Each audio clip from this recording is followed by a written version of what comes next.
पूजा, मालती और मधु, तीन मछलियां एक सुंदर से सरोवर में रहती थी।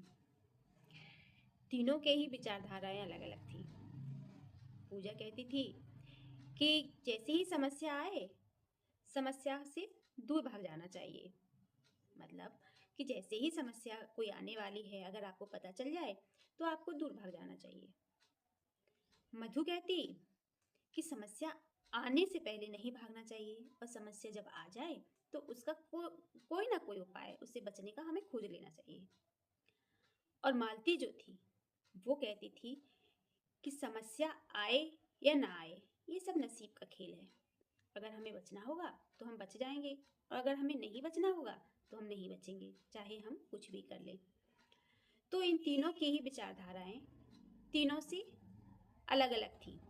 मतलब सबकी विचारधाराएं भिन्न थी, पर ये बहुत ही सुंदर सरोवर में बहुत ही आनंद के साथ, प्रेम के साथ रहती थी। उस सरोवर का किसी को पता नहीं था, क्योंकि वह झाड़ियों के बीच में छिपा हुआ था। बहुत प्यारी घास थी और खूब सारे जीव जंतुओं के साथ ये सब वहां रहते थे। एक दिन शाम के समय कुछ मछुआरे उस सरोवर के किनारे से गुजर रहे थे। बहुत ही उदास थे। उस दिन उन्हें कम मछलियां पकड़ने में आई थी। मछुआरों की जो जीविका होती है वह तो मछलियां पकड़कर बेचकर ही चलती है। तो उन्हें चिंता थी कि हमें मछलियां पर्याप्त नहीं मिली हैं और कैसे हमारे घर का खर्च चलेगा।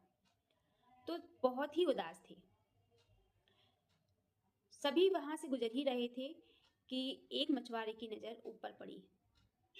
ऊपर पक्षियों का बड़ा सा झुंड जा रहा था, और उस झुंड में सारे पक्षियों ने ढेर सारी मछलियों को अपनी चोंच में दबाया हुआ था। मछुआरे यह देखकर बहुत ही खुश हुए, और उन्होंने सोचा कि ये झुंड जहाँ से आ रहा है वहाँ पर जरूर कोई छिपा हुआ तालाब या सरोवर है जहाँ पर खूब सारी मछलियाँ हैं। चलो चल के देखते हैं। एक ने बोला कि चलो चलकर देखते हैं, दूसरे ने कहा चलो। मछुआरे कई थे, 2-3 थे, और सभी चले गए। उन पक्षियों की ओर देखा उन्होंने, जहाँ से वो पक्षी आ रहे थे, तो उन्होंने जाके देखा वहाँ झाड़ियों के पीछे एक बहुत ही प्यारा सा सुंदर सा सरोवर था जिसमें खूब सारी मछलियाँ थी। मछुआरे देखकर बड़े खुश हुए। बोले, अरे ये तो हमारे हाथ खजाना लग गया है। चलो आज तो शाम हो गई है, अंधेरा भी होने वाला है, कल हम यहाँ फिर से आएंगे और अपने जाल में ढेर सारी मछलियाँ पकड़ कर ले जाएंगे। पूजा, मधु, मालती, ये तीनों मछलियाँ उन मछुआरों की बात सुन रही थी।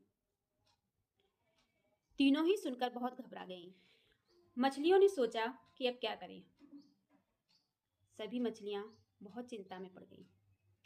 पूजा बोली कि मैं तो संकट में नहीं पड़ना चाहती, क्योंकि खतरे की घंटी जो है बज चुकी है, और मैं यहाँ गुप्त रास्ते से नहर में निकल जाऊंगी और कल खुली हवा में नहर के पानी में सांस लूंगी। मैं यहाँ अब नहीं रुकूंगी। तो पूजा जो है वो निकल जाती है। अब बचते हैं मधु और मालती।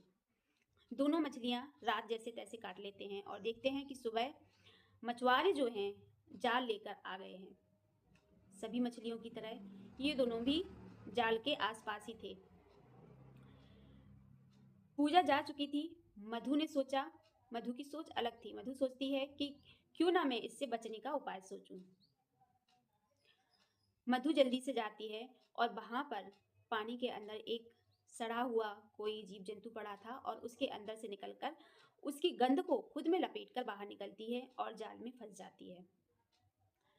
मछुआरे जब मछलियों को पकड़ते हैं तो देखते हैं कि ये मछली जो है बहुत बदबू दे रही है, क्योंकि उसने सांस रोक रखी थी, तो ऐसे लग रहा था कि वो मर चुकी है, और उसके ऊपर से बदबू भी आ रही थी, गंध आ रही थी सड़ने की।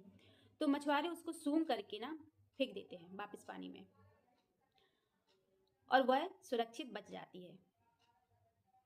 मधु बच जाती है। अब रहती है मालती, जो कि भाग्य के भरोसे बैठी थी, और वह फंस जाती है। मछुआरे उसको पकड़कर ले जाते हैं। तो ये थे मधु, पूजा, मधु और मालती, जिनकी तीनों की सोच एकदम अलग थी। यह कहानी हमें क्या शिक्षा देती है? यह कहानी हमें शिक्षा देती है कि संकट के समय हमें घबराना नहीं चाहिए। हमें डट के उसका सामना करना चाहिए और उससे बचने की कोई ना कोई तरकीब निकालनी चाहिए। और दूसरी कि हमें भाग्य के भरोसे भी नहीं बैठना चाहिए।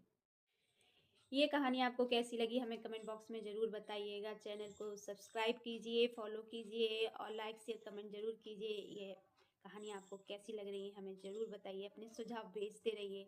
वीडियो को शेयर ज़रूर कीजिएगा और इसी तरह की और खूबसूरत कहानी लेकर मिलती हूँ आपसे एक और नए वीडियो के साथ। तब तक के लिए नमस्कार।